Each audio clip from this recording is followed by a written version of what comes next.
Welcome back to Hardball. We're back with the 39th President of the United States, Jimmy Carter. His new book is called Palestine, Peace, Not Apartheid.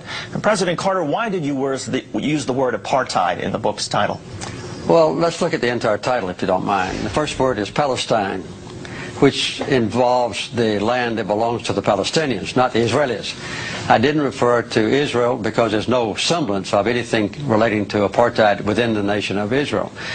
And I also emphasized the word not, that is peace and not apartheid. That's what I hope to accomplish with this book, is to move toward that goal. But there's no doubt that within the occupied territories, Palestinian land, that there is a horrendous example of apartheid. The occupation of Palestinian land, the confiscation of that land that doesn't belong to Israel, the building of settlements on it, the colonization of that land, and then the connection of those isolated but multiple settlements, more than 200 of them, with each other by highways on which Palestinians can't travel, and quite often where Palestinians cannot even cross. So the persecution of the Palestinians now under the occupied territories, is under the occupation forces, is one of the worst examples of human rights deprivation that I know. And I think even worse, though, than a place like Rwanda?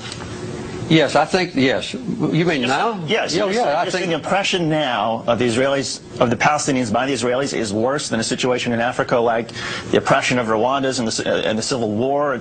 I'm not going back into ancient history about Rwanda, but right now, the persecution of the Palestinians is one of the worst examples of human rights abuse I know, because the Palestinians... When you're talking about right now, you're not talking about, say, I'm not talking about ancient history. No. Oh, Rwanda wasn't ancient history, it was just a few years ago. You can talk about Rwanda if you want to. I want to talk about Palestine. What is being done to the Palestinians now is horrendous in their own territory by the occupying powers, which is Israel. They've taken away all the basic human rights of the Palestinians, as was done in South Africa against the blacks. And I make it very plain in this book that the apartheid is not based on racism, as it was in South Africa, but it's based on the desire of a minority of Israelis to acquire land that belongs to the Palestinians and to retain that land, and then to exclude the Palestinians from their own property and subjugate them so that they can't arouse and demonstrate their disapproval of being robbed of their own property. That's what's happening in the West Bank. And the people in this country, in America, never know about this. They never discuss this. There's no debate about it. There's no criticism of Israel in this country. And in Israel, there is an intense debate about the issues in this book.